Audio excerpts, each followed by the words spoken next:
오늘 이 시간 우리에게 주실 하나님의 말씀은 고린도전서 12장 28절에서 31절 말씀을 다 같이 우리 한 목소리로 봉독하겠습니다. 시작. 하나님이 교회 중에 몇을 세우셨으니 첫째는 사도요, 둘째는 선지자요, 셋째는 교사요, 그 다음은 능력을 행하는 자요, 그 다음은 병 고치는 은사와 서로 돕는 것과 다스리는 것과 각종 방언을 말하는 것이라. 다 사도이겠느냐? 다 선지자이겠느냐? 다 교사이겠느냐? 다 능력을 행하는 자이겠느냐? 다 병 고치는 은사를 가진 자이겠느냐? 다 방언을 말하는 자이겠느냐? 다 통역하는 자이겠느냐? 너희는 더욱 큰 은사를 사모하라. 내가 또한 가장 좋은 길을 너희에게 보이리라. 아멘. 네, 자리에 앉겠습니다. 네, 오늘 말씀의 제목은 이제 섬김 공동체입니다. 섬김 공동체, 봉사 공동체 혹은 은사 공동체라는 제목으로 함께 말씀을 나눌 텐데요. 우리가 계속 주일 말씀을 통해서 건강한 교회 생활이라는 주제를 가지고 우리가 건강한 교회 생활을 하려면 교회에 5가지 기능이 있다라고 말씀드렸는데, 그것이 첫 번째는 예배고, 두 번째는 우리 제자 훈련, 그리고 교제, 그리고 이제 선교와 전도, 그리고 마지막으로 우리가 살펴볼 것이 바로 이 봉사입니다. 그러니까 우리 성도로서 신앙생활, 교회 생활을 우리가 의미 있게 하려면 이 5가지 성도가 있어야 될 삶의 자리죠. 사역의 자리. 이 5가지 자리에 있을 때 우리가 참된 교회 생활을 하고 있다라고 말할 수가 있습니다. 특별히 봉사는 교회 안에서도 진행이 될 수가 있고요. 세상을 향해서도 행해질 수 있는 것이 바로 봉사입니다. 교회 안에서도 우리가 여러 예배 봉사, 찬양으로 봉사하고 또 식사 또 당번으로 섬기기도 하고, 교회 안에서도 섬기지만 그러나 교회 안에서만 머무는 것이 아니라 교회 밖에서도 행할 수 있는 봉사의 영역이 참 많습니다. 그렇죠? 어떻게 보면 이 세상은 교회가 세상을 향해서 봉사하는 모습을 보기를 원합니다. 그래서 우리가 이 고산동 예배처소에 와서 옆에 주차장 들어가는 곳에 풀이 막 앞에 막 나와 있어가지고 차가 들어갈 때 좀 위험했는데, 그거 하나만 해줬는데도 이 상가에 입주하신 우리 분들이 굉장히 기뻐하고 너무너무 좋아하는 모습들을 보면서 교회가 세상을 향해서, 교회 안에서도 봉사하지만 세상을 향해서 봉사 영역을 넓혀갈 수 있다면 세상이 보고 싶어하고 바라는 모습이 바로 교회가 세상을 향해서도 봉사하는 모습이 아닌가. 자, 그런 모습들을 우리가 돌아보면서 오늘 이 봉사라는 주제 말씀을 통해서 다시 한번 내가 교회 안에서 봉사하는 나의 삶의 모습과 태도를 한번 점검해보고, 또 세상을 향해서 우리 교회가 아니면 우리 자신이 어떻게 봉사하고 섬기고 있었는지를 다시 한번 점검해보고 반성해보면서 다시 한번 우리가 교회 안에서뿐만 아니라 세상을 향해서도 우리가 어떻게 봉사의 자리로 갈 수 있는지를 돌아보고 점검해 볼 수 있는 시간이 되었으면 좋겠습니다. 자, 우리가 교회 안에서 하나님을 향해서, 특별히 교회 안에서 하나님을 향해서 하는 일은 뭐죠? 지금 예배죠. 지금 드리는 예배. 우리 찬양부터 해서 전체를 예배라고 합니다. 예배라는 것은 기본적으로 하나님을 향해서 드려지는 것이죠. 자, 그런데 교회와 또 세상을 향해서 할 일이 뭐냐? 그게 바로 봉사라는 것입니다. 자, 그래서 오늘 살펴볼 말씀의 주제는 바로 섬김이라는 주제를 가지고 우리가 어떻게 이제 광주 지구촌 교회를 시작하는 우리 교회가 이런 섬김의 공동체, 또 봉사의 공동체가 될 수 있을까? 다시 한번 우리의 마음을 다져보는 시간이 되었으면 좋겠습니다. 자, 우리 봉사의 2가지 이제 종류의 봉사가 있는데, 하나는 자기 만족을 위한 봉사가 있습니다. 자, 봉사를 해요. 근데 그 목적이 뭐냐? 자기 만족을 위해서 하는 거예요. 자, 또 하나의 봉사가 있는데 그것은 진실된 봉사입니다. 자, 봉사라도 다 똑같은 봉사가 아니라는 거예요. 자, 그래서 그 몇 가지 특징을 한번 살펴보면, 자, 자기 만족을 위한 봉사. 자, 자기 만족을 위한 봉사는 어떤 거냐? 자, 먼저 어떻게 섬길지를 계산하고 계획하는 데 많은 힘을 소비한다고 합니다. 그리고 그 섬김이 아주 거창한 것일 때 더 섬기기를 즐겨하는 거예요. 그리고 보상과 상급을 바라보면서 인간의 칭찬을 추구합니다. 그리고 결과에 연연하며 때로는 어떤 이득이 보장되기를 바라기도 합니다. 때로는 겸손을 내세우기 위해서 낮은 사람이나 어려운 사람을 섬기기도 하지만 그러나 더 높은 지위에 권세를 가진 사람을 주로 섬기는 거예요. 기분과 마음의 지배를 받기 때문에 섬길 기분이 내킬 때 섬기는 것입니다. 자, 그래서 이런 자기 만족을 위한 봉사는 결과가 뭐냐? 공동체를 오히려 분열시키기도 하고 종교적인 장식을 모두 제거하고 보면 결국 개인의 영광에 중심을 두고 있기 때문에 다른 사람을 섬긴다라고 말하는데 결과는 다른 사람을 이용하게 되는 거예요. 자, 그러나 반대로 이 진실된 봉사는 그 접근법이 완전히 다릅니다. 자, 진실된 봉사는 우리 심령 깊은 곳에 계시는 그 거룩하신 하나님과 관계를 중요시합니다. 자, 그리고 섬길 수 있는 모든 기회를 차별 없이 활용하고 작은 섬김을 아주 중요한 섬김으로 봅니다. 숨은 섬김을 만족하게 여기고 자신이 드러나지 않아도 오히려 만족합니다. 갈채나 보상을 얻으려는 수단으로 다른 사람을 돕는 것이 아니라 오직 하나님의 인정만을 구합니다. 그리고 결과를 계산하지 않고 섬김 그 자체를 기뻐합니다. 지속적이고 남이 원하는 바에 민감하며 남을 돕기 전에 자비와 인내를 가지고 남의 말을 잘 경청합니다. 자, 그래서 결과적으로 이런 진실된 봉사를 하게 되면 공동체를 더 세우게 되어집니다. 다른 사람들을 더 끌어주고 싸매어주며 치료해주고 튼튼하게 해줍니다. 자신의 선행이 갚아야 할 빚으로 여겨지지 않도록 아주 조심스럽게 행동을 하게 됩니다. 자신의 섬김이 공동체 안에서 일치를 이루어가는데 도움이 되게 한다는 것이죠. 자, 이렇게 자기 만족을 위한 봉사, 또 진실된 봉사 차이점을 살펴봤는데 우리 교회 모든 성도님들은 어떤 봉사를 하고 있죠? 네, 진실된 봉사를 하고 있습니다. 어떤 교회는 자기 만족을 위한 봉사를 한다고 하는데 자, 우리 교회는 진실된 봉사를 하고 있는 것으로 믿습니다. 자, 그래서 우리가 그렇지만 좀 더 욕심을 가져본다면 이제 우리가 광주 지구촌 교회로 새롭게 시작하면서 우리 교회 모든 성도들이 이런 자기 만족을 위한 봉사의 요소가 있다면 철저히 이것들을 제거시키고 다시 한번 진실된 봉사를 해 나감으로 인해서 우리가 정말 이 광주 지구촌 교회를 통해서 이 광주라는 이 광주시 이 지역을 우리가 정말 변화시키고 우리가 섬기는 교회가 될 수 있기를 주님의 이름으로 축복합니다. 자, 그렇다면 우리가 성경적으로 가장 능률적인 섬김 혹은 봉사, 은사 공동체가 되려면 어떻게 해야 되는지 오늘 세 가지를 묵상하면서 우리가 이 세 가지의 이 섬김의 원칙을 가지고 우리가 앞으로 우리 교회 공동체가 섬기고 오늘은 주로 이제 교회 안에서 어떻게 섬길 것인가라는 이제 초점을 맞춰서 설명을 드리고요, 말씀을 나누고 다음 주에는 우리가 이 이웃을 향해서 사회 봉사적으로 어떻게 섬길지 두 번에 나눠서 이 봉사라는 주제를 가지고 함께 살펴보고자 합니다. 오늘은 교회 안에서 봉사, 다음 주에는 교회 밖에서의 봉사 이렇게 두 가지로 나눠서 살펴봅니다. 자, 오늘 첫 번째는요, 비능률적 방법이 아니라 직분과 은사대로 섬겨야 합니다. 자, 우리 교회에서 봉사할 때 원칙은 뭐냐? 각자 맡은 직분이 있습니다.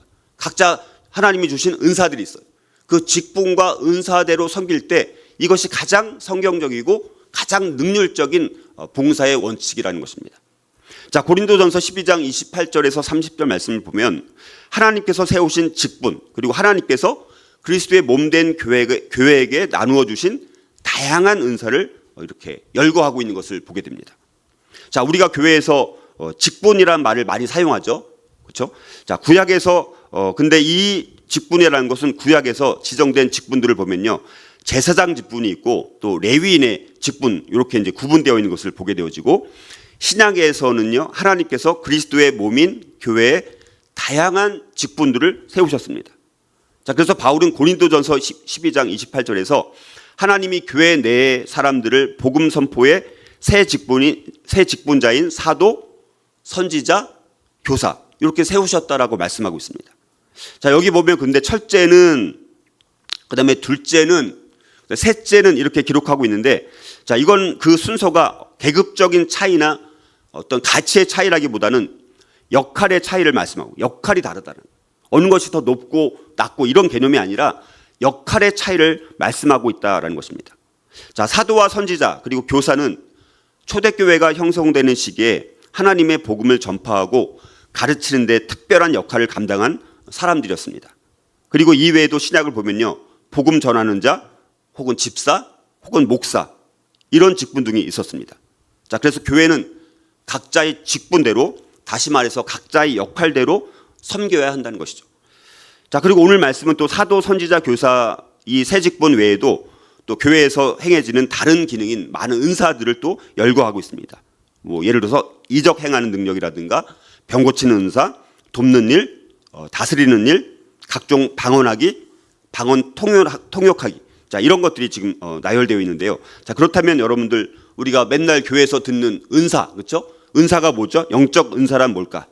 자, 영적 은사는 뭐냐? 우리로 하여금 교회를 위해서 기여할 수 있도록 하나님이 우리에게 주신 능력이 바로 영적 은사입니다. 자, 영적 은사는 우리의 삶을 위한 하나님의 목적에 따라서 하나님께서 우리에게 주신 것입니다. 자, 그래서 영적 은사를 쉽게 말하면 어떤 거냐? 자기가 즐겨하는 거예요. 일단 자기가 즐겨할 수 있어야 돼요. 막 억지로 하는 것은 은사가 아닌 거예요. 자기가 즐겨하는 것입니다. 자, 그래서 은사가 있는 사람의 특징은 자기가 그 일을 할 때 시간 가는 줄 모르는 거예요. 은사로 섬길 때 즐거움이 있습니다. 내가 찬양팀으로 섬기는 거예요. 와, 근데 막 예배 시간, 찬양 연습 시간이 뭐 10시 10분인데 10시 10분이 되는 게 너무너무 싫어요. 근데 눈치가 있으니까 뭐 아내가 시키니까 억지로 거기 앉아 있는, 이거는 은사대로 섬기는 게 아니죠. 근데 내가 10시 10분 찬양팀 연습 시간이 너무너무 기다려지는 거예요. 그 시간만 되면 갑자기 막 힘이 막 솟아요. 더 찬양하고 싶은 거예요. 그러면 그 찬양할 때 억지로 해요? 즐겁습니까? 즐겁고 기쁜 거죠. 자, 그렇다는 것입니다. 그리고 근데 어떤 사람은 자기는 잘한다고 생각하는데 다른 사람이 인정해 주지 않아. 자, 그래서 영적 은사는 다른 사람이 인정해 줄 때 그것이 은사일 가능성이 많다는 것입니다. 자, 그리고 또 다른 사람의 삶의 변화를 일으키거나 교회의 덕을 세울 때, 또 성도들에게 좋은 영향을 미칠 때, 그리고 열매가 있을 때 우리가 그것을 영적 은사라고 말한다는 것이죠. 자, 그러므로 영적 은사는 우리가 봉사할 때 어디서 무엇을 해야 할지를 말해주는 아주 중요한 기준이 되는 것입니다.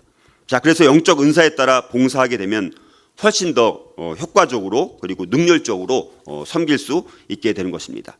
자, 그러므로 우리가 교회에서 사역을 효과적으로 수행하기 위해서 교회는 반드시 하나님이 정하신 방법과 동기와 사람을 가지고 일을 해야 하는 것입니다.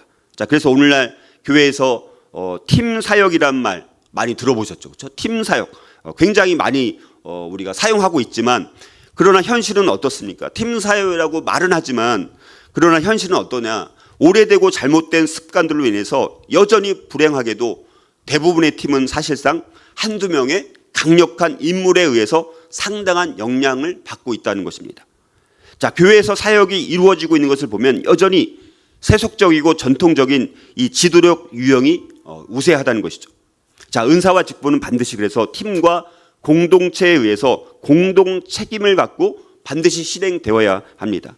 모든 사람이 다 같은 직분과 같은 은사를 가지는 것이 아닙니다. 만약 다 같은 직분, 다 같은 은사를 가지고 있다면 이건 오히려 교회의 균형 있는 발전을 저해하게 되겠죠.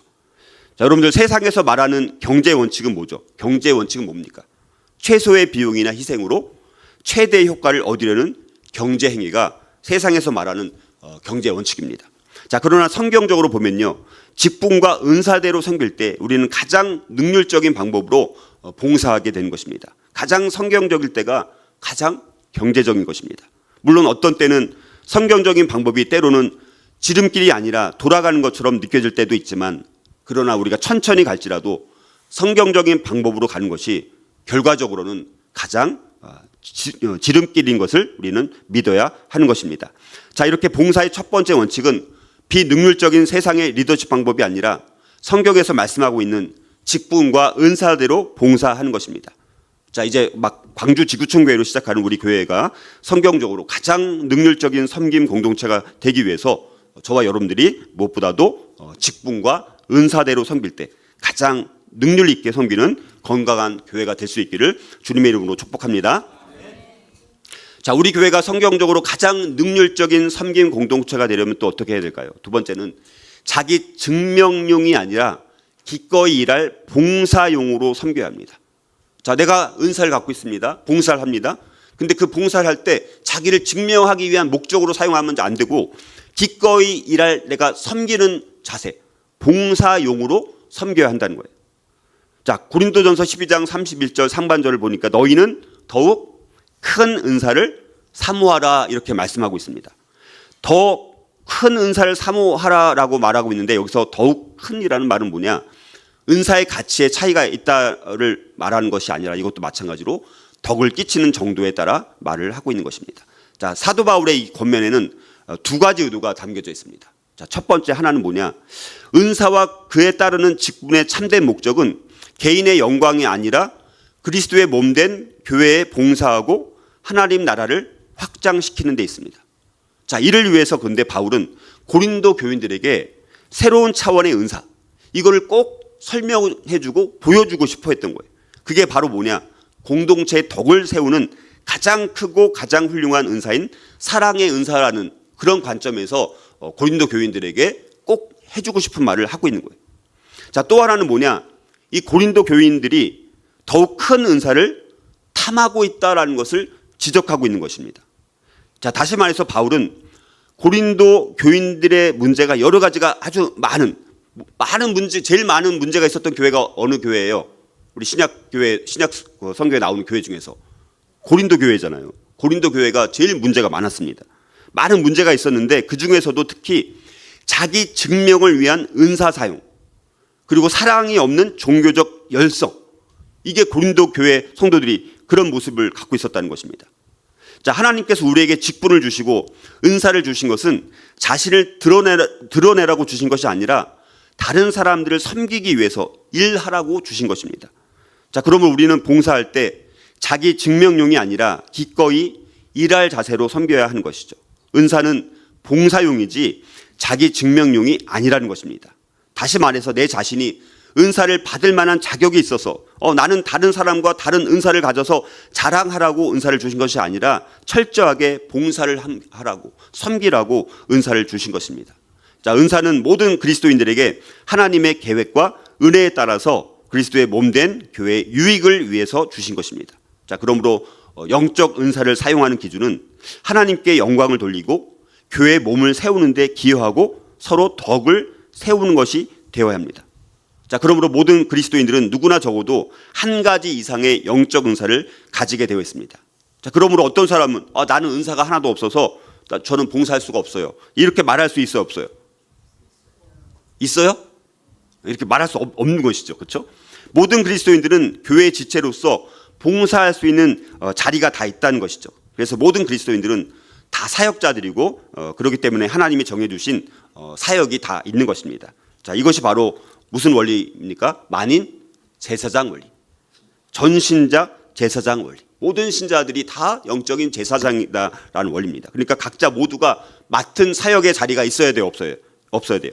다 있어야 되는 것입니다. 그래서 베드로도 우리가 너희는 다 어떤 사람들이라고요? 왕 같은 제사장들이다, 이렇게 말씀을 하고 있는 것입니다. 자, 여러분, 우리가 하나님께서 특별히 우리 모세, 구약에 아주 대표적인 사람이 있다면 모세와 요셉, 물론 다른 사람들도 많이 있겠지만, 자, 하나님께서 그런데 이 모세와 요셉 같은 이런 성경의 위인들을 세우신 것은 누구 때문이었을까라는 것을 한번 질문해 볼 때, 자, 그것은 바로 수많은 이스라엘 백성들, 다시 말해서 수많은 무명인들을 위해서 모세를 세우고 요셉을 세웠다는 것입니다. 자, 모세와 요셉을 숭배하고 추앙하고 그들에게 갈채를 보내라고 그들을 세운 것이 아니라 바로 수많은 이스라엘 백성들 전체를 위해서 모세와 요셉을 세우신 것입니다. 여러분, 어떤 사람이 아주 훌륭하다는 것은요, 그 한 사람으로 인해서 무수한 사람들이 유익을 얻는다는 것입니다. 자, 예를 들어서 우리나라의 이순신 장군 한 사람으로 인해서 조선 땅이 일본인들로부터 지켜질 수가 있었습니다. 여러분들, 이 세상에 지금 스타가 많이 있어, 없어요? 많은 유명한 스타가 있는 것도 결국은 뭡니까? 그 스타 자신을 위해서가 아니라 누구를 위해서 있는 거예요? 사실은 청중들을 위해서 있는 거예요. 그래서 그 스타로 인해서 우리가 행복해지는 것이죠, 원래는.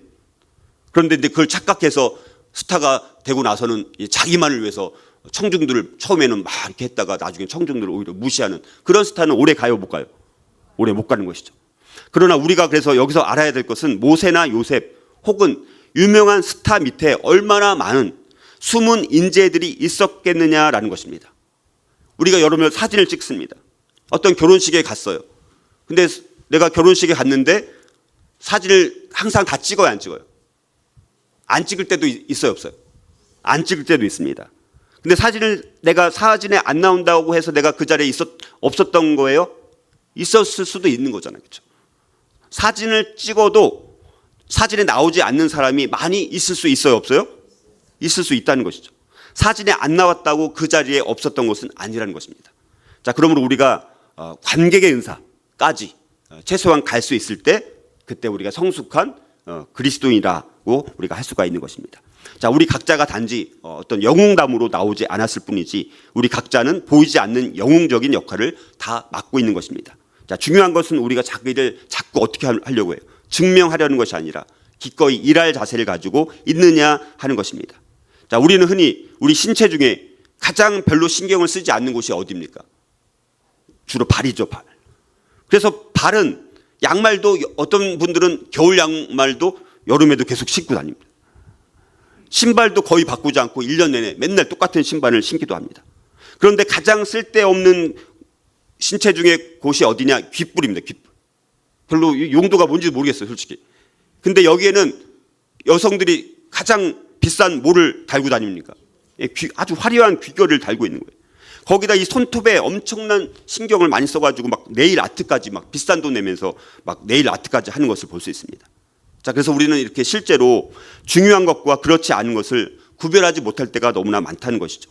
나 자신을 드러나기 위해서 자기 증명용으로 직분과 은사를 사용하는 것이 중요한 것이 아니라 바로 하나님의 영광을 위해서 몸된 교회의 전체 유익을 위해서 다른 지체를 위해서 기꺼이 봉사하는 것이 진짜로 중요한 것입니다. 자, 그러므로 우리는 우리 자신의 봉사의 목적을 다시 한번 점검해 보아야 하는 것입니다. 하나님께서 저와 여러분에게 영적 은사를 주셨다는 것은 아주 특별한 임무를 주셨다는 의미예요.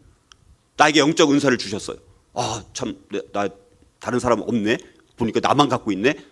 나 참 대단하다. 막 자기를 증명하고 자랑하고 이런 것이 아니라 특별한 임무를 주신 거예요. 그 사람만에게 주신 특별한 임무가 있습니다. 그 임무를 제대로 수행하는 사람들이 진짜 그리스도인인 거예요. 근데 그 임무는 뭡니까? 하나님의 영광을 위해서 몸된 교회 공동체를 위해서 다른 지체들을 위해서 유익하게 사용할 때 그 은사가 하나님께서 주신 목적대로 그 특정한 임무를 완수하는 삶을 살게 되는 것임을 다시 한번 우리가 돌아보았으면 좋겠습니다. 자, 저와 여러분이 하나님의 영광과 그리스도의 몸된 교회의 유익을 위해서 은사를 우리가 사용하겠다라고 결단하고 우리가 헌신하면요, 하나님께서 저와 여러분들을 더 도와주십니다. 하나님, 저 은사를 주셨으니 오늘 다시 한번 깨달았습니다. 이 은사라는 것이 저에게 선물이군요. 특정한 임무를 저에게 맡기셨는데 제가 그것을 사용하지도 않고 썩혀두었습니다. 아니면 나를 증명하려고 사용했습니다. 오늘 말씀을 통해서 다시 한번 은사를 주신 것에 대해서 감사하고 이걸 내가 정말 하나님을 위해서 다른 지체를 위해서 사용하겠습니다. 자, 그러나 만약에 다른 방법, 우리가 어떤 흥미나 의무감이나 명예심이나 이런 걸 위해서 영적 은사를 발견하고 사용하려고 한다면 하나님은 결코 그런 사람들을 도와주지 않을 것입니다. 자, 중요한 것은 은사라는 것은 그리고 썩혀두면 어떻게 됩니까? 안 돼요. 은사는 자꾸 어떻게 돼요? 자꾸 사용하면 할수록 어떻게 됩니까? 더 개발이 되는 거예요. 신기합니다. 내가 이런 은사를 갖고 있다는 것을 알게 되었습니다. 그리고 내가 이제 섬기니까 즐거워요. 그리고 다른 사람들에게 도움이 됩니다. 그리고 자꾸 사용하면 거기서 하나님께서 계속 지혜를 주시고 아이디어를 주셔서 더 좋은 은사로 발전시키고 확장해 나가게 만든다는 것이죠. 그러니까 은사라는 것은 자꾸 개발되어야 돼요. 개발될 수가 있습니다. 자꾸 사용을 해야 돼요. 그래서 그 분야가 이제 내 전문 영역이 되는 거예요.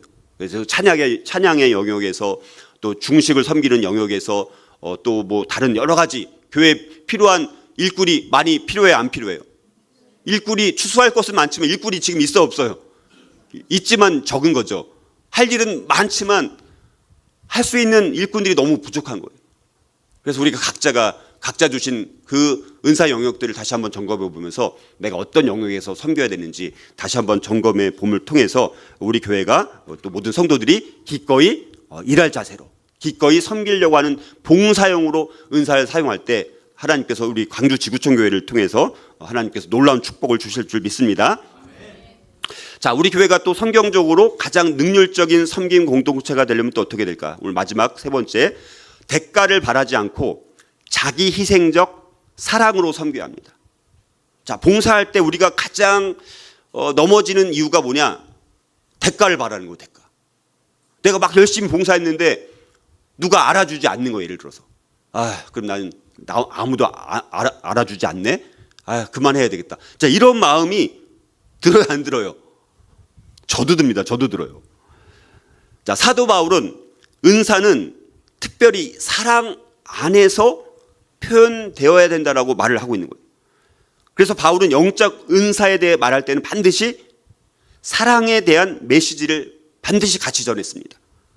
바울은 우리가 아무리 놀랍고 아무리 귀한 은사를 가지고 있을지라도 사랑이 없다면 소용이 없다, 이렇게 말하고 있는 것입니다. 우리의 영적 은사를 움직이고 있는 진짜 힘이 무엇인지를 알아보려면 우리는 이런 질문을 통해서 우리 자신에게 해보면 알 수가 있습니다.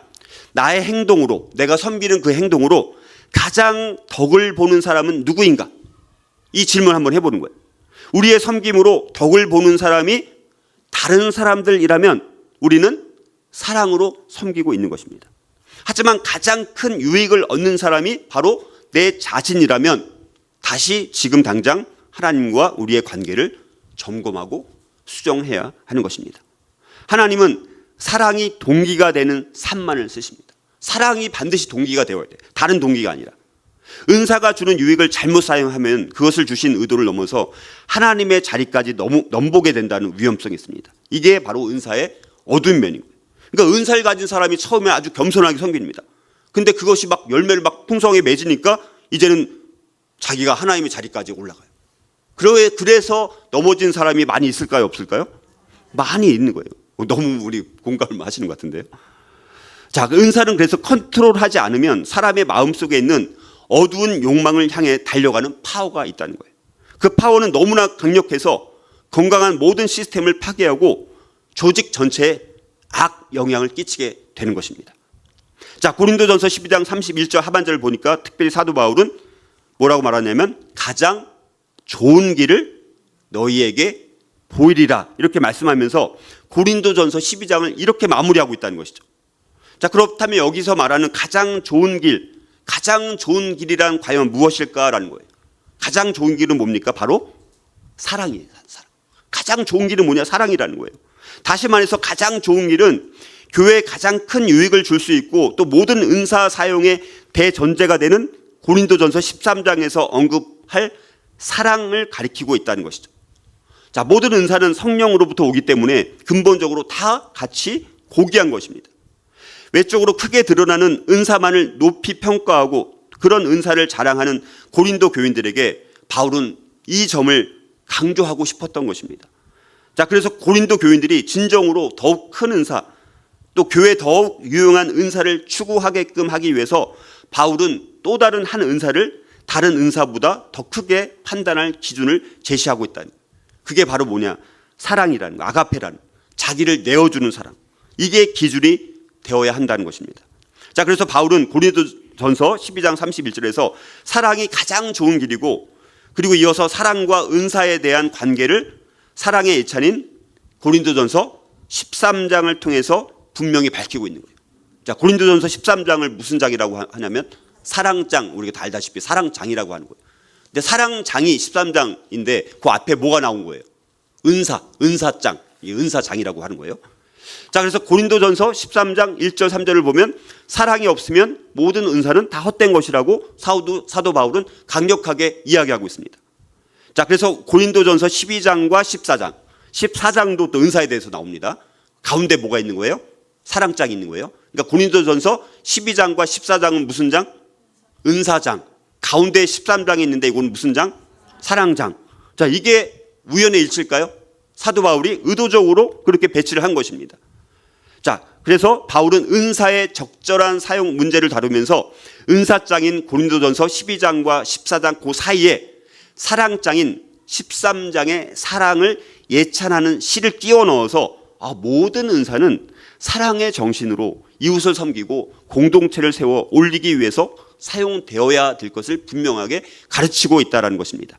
자, 고린도 교인들이 특별히 겉으로 뚜렷이 나타나는 방언 같은 은사에 막 열광하면서 예배 때마다 그런 은사를 과시하면서 혼란과 위화감을 일으키는 것은 서로에 대한 은사가 없다는 고린도 교인들의 고질병을 드러내는 분명한 징표였다는 것이죠. 자, 고린도 교인들은 언제나 은사들의 실적 대비 일람표를 막 놓고 더 극적인 것을 더 평범한 은사보다 더 높이 평가하는 그런 경향들이 있었습니다. 자, 그래서 사도 바울은 봉사와 섬김을 위해서는 더욱 큰 은사를 사모하라고 기록하면서, 그렇지만 가장 좋은 길은 봉사와 섬김이라는 개념의 으뜸가는 정신은 바로 사랑이라는 것을 말하고 있는 것입니다. 자, 그러므로 고린도전서 12장 31절에 더욱 큰 은사, 또 가장 좋은 길, 이거는 꼭 같은 것은 아니지만 약간 다른 것입니다. 그래서 이 가장 좋은 길, 가장 좋은이라는 말을 의미가 하는 게 뭐냐, 넘쳐난다는 거예요. 가장 좋다는 것은 넘쳐나고 특출함에 따라 특출하게, 특별하게라는 그런 의미를 갖고 있는데, 가장 좋은이라는 것을 우리가 좀 더 의역하면 가장 뛰어난, 더욱 뛰어난, 가장 훌륭한, 그러니까 가장 뛰어나고 더욱 뛰어나고 최고로 훌륭한 길이 뭐라는 거예요? 그게 사랑이라는 거예요. 자, 그러니까 가장 좋은 길인 사랑은 은사들을 어떻게 활용할 것인가 하는 가장 탁월한 방법이라는 것이죠. 자, 그리스도인의 삶의 핵심은 바로 사랑입니다. 더욱 큰 은사는 우리가 아무리 사모해도 하나님이 주실 수도 있고 주시지 않을 수도 있습니다. 그렇죠? 우리가 어떤 은사를 사모하는 게 있잖아요. 그렇죠? 근데 어떤 은사는 주시기도 하지만 어떤 은사는 주시지 않을 때도 있다는 거예요. 자, 그러나 우리가 구하는 이 사랑만큼은 우리가 하나님 앞에 구하면 하나님께서 반드시 주신다는 것입니다.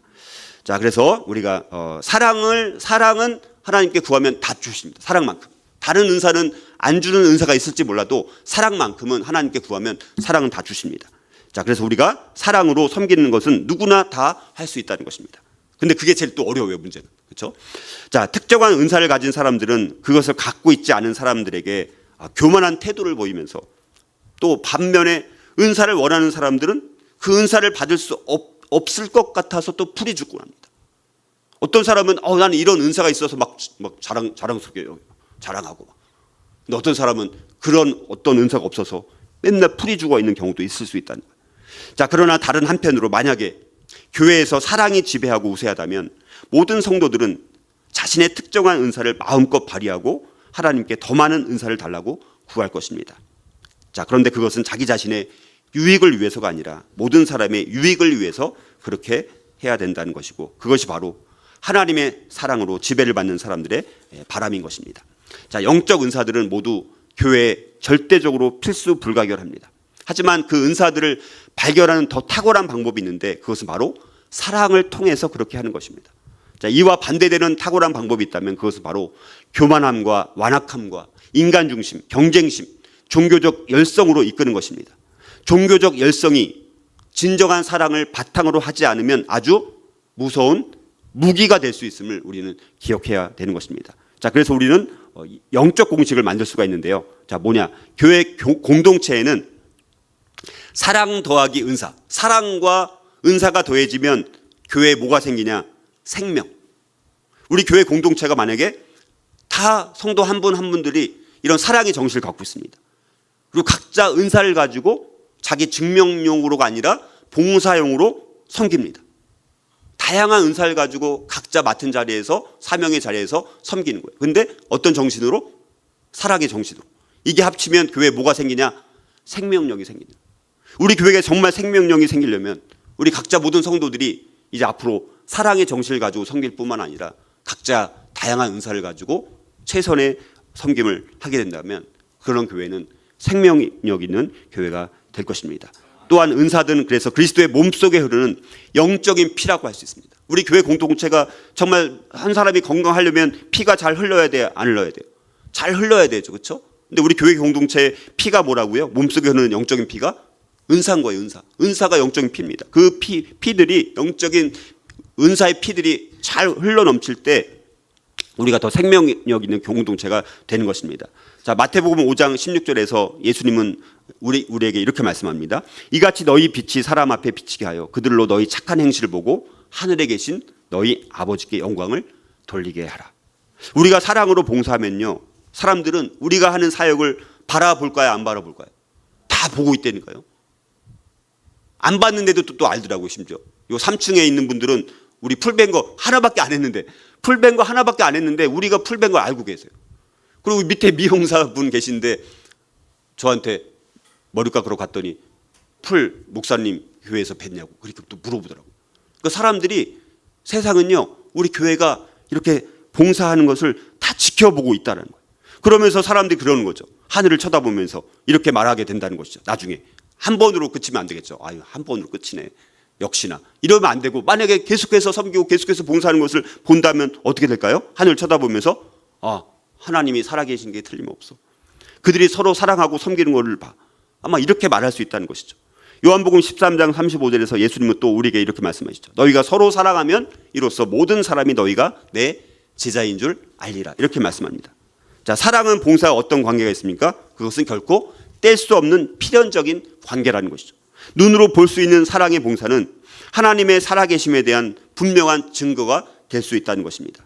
우리가 봉사하면서 자꾸 지치고 힘든 이유가 어디에 있을까요? 자꾸 대가를 바라고 그러면서 봉사해요. 그래서 대가가 나오지 않으면 실망하고 힘들어할 수 있다는 것이죠.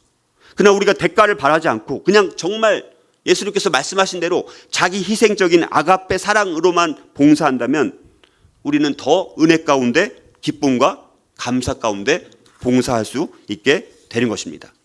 자, 사랑을 나누는 방법은 여러 가지가 있는데 마스미 토요토미라는 박사가 참사랑은 어디에? 라는 작은 책자에서 세 가지 종류의 사랑을 말하면서 예수님의 사랑을 이렇게 전하고 있습니다. 자, 예수님이 주시는 사랑은 말 잘 들으면 아빠가 귀여워해 주지와 같은 만약의 식의 사랑과는 다른 거예요. 만약의 식의 사랑. 만약에 뭐뭐 해주면 내가 너를 이뻐해 줄게. 이건 만약이에요. 만약에.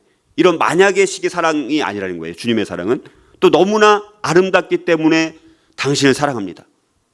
라는 때문에 식의 사랑과도 다른 거예요. 때문에. 너무 아름답기 때문에. 그럼 아름답지 않으면 사랑한다는 거예요? 안 한다는 거예요? 안 한다는 거 아닙니까? 그렇죠? 자, 그분이 주시는 사랑은 그 사람의 됨됨이 때문이 아니라 그 됨됨이가 어떠함에도 불구하고 뭐뭐에도 불구하고 그런 사랑이라는 것입니다. 그분이 우리를 사랑하시는 것은 우리에게 이용할 만한 어떤 것이 있어서가 아니고 또한 우리가 이행해야 할 어떤 요구사항이나 조건도 없습니다. 우리는 그분의 사랑을 얻을 수도 마땅히 받을 만한 자격도 없는 사람들입니다. 오직 값없이 주신 선물로 그 사랑을 받았을 뿐입니다. 하나님만이 대가를 바라지 않으심에도 불구하고 남을 사랑하실 수 있는 유일한 분이십니다. 어떤 사람들은 타인이나 인간 존재를 그들의 됨됨이가 어떠함에도 불구하고 사랑한다라고 생각은 하지만 그러나 더 깊이 있게 분석해 보면 사실은 대가를 기대하면서 그래서 사실은 자신을 사랑하는 것임이 드러나게 되어집니다. 타인의 됨됨이에 상관없이 누군가를 사랑하는 것처럼 가장하는 데는 자기 중심성과 자기를 추구하는 마음이 교묘히 숨어 있는 것입니다. 우리는 자신의 노력을 인정받고자 하거나 혹은 우리의 사랑에서 어떤 영구적인 대가가 나오기를 바란다는 것이죠. 그렇지 못할 경우에 사랑하고자 하는 우리의 노력은 곧 비통이나 실망이나 격분으로 끝나고 말게 되는 것입니다. 인간의 사랑은 우리가 곧잘 생각하는 것만큼 그렇게 순수하지 않다는 거예요. 순수하지 않습니다. 인간은요. 절대적으로 순수하지 않습니다. 그리스도를 통해서 우리에게 주신 하나님의 사랑만이 여전히 참되고 유일한 그럼에도 불구하고 식의 사랑이라는 것이죠. 우리는 그분의 사랑을 얻을 수도 마땅히 받을 만한 자격도 없었습니다. 오직 값없이 주시는 선물로 그 사랑을 받았을 뿐입니다. 요한일서 4장 19절. 우리가 사랑하는 것은 하나님이 우리를 먼저 사랑하셨기 때문이라고 말씀합니다. 우리는 이제 전에는 절대 용서하지 못하던 사람들도 용서할 수 있게 되었고요. 미워하던 사람들을 사랑할 수도 있게 되었습니다. 이는 우리가 갑자기 선한 사람이 되었기 때문이 아니라 하나님께서 하나님 자신의 사랑으로 우리를 넘치도록 채우셨기 때문입니다. 하나님과 사랑의 관계를 맺고 있기 때문에 우리는 하나님이 공급하시는 그 사랑으로 다른 사람들을 사랑으로 섬기는 것이 그제서야 가능하게 된 것입니다. 자, 영적 은사는 바로 하나님께서 영적 은사의 원천이신 성령께서 나누어 주신 것입니다. 우리로 하여금 의미 있는 봉사를 하기 위해서 주신 것입니다. 우리의 삶을 위한 하나님의 목적에 따라 하나님께서 우리에게 주신 것입니다. 은사라는 것은 원래 헬라어 원문의 뜻으로는 카리스마타, 선물을 의미합니다. 은사 자체가 뭘 의미한다고요? 선물입니다. 선물. 이 말에는 기쁨과 은혜, 감사와 같은 그런 의미가 포함되어 있습니다. 자, 그리고 우리는 은혜로 다 구원을 받았습니다. 구원의 은혜는 값없이 또 선물로 받은 것입니다. 우리가 은혜를 받을 만한 자격이 있어서 구원을 얻은 것이 아니라는 것이죠. 자, 그러므로 저와 여러분, 우리가 봉사하고 섬길 때 선물로 받은 이 은사를 은혜로, 그리고 조금의 대가도 바라지 않고 또 기쁨과 감사하는 마음으로 자기 희생적인 사랑으로 섬길 수 있다면 우리 교회 공동체 안에서 먼저 이렇게 서로 사랑하고 섬기고, 그리고 그것을 가지고 이웃을 섬길 때 광주 지구촌교회를 이곳에 다시 이전하게 하신 하나님의 거룩한 뜻을 이루어가는 저와 여러분이 될 수 있기를 주님의 이름으로 축복합니다.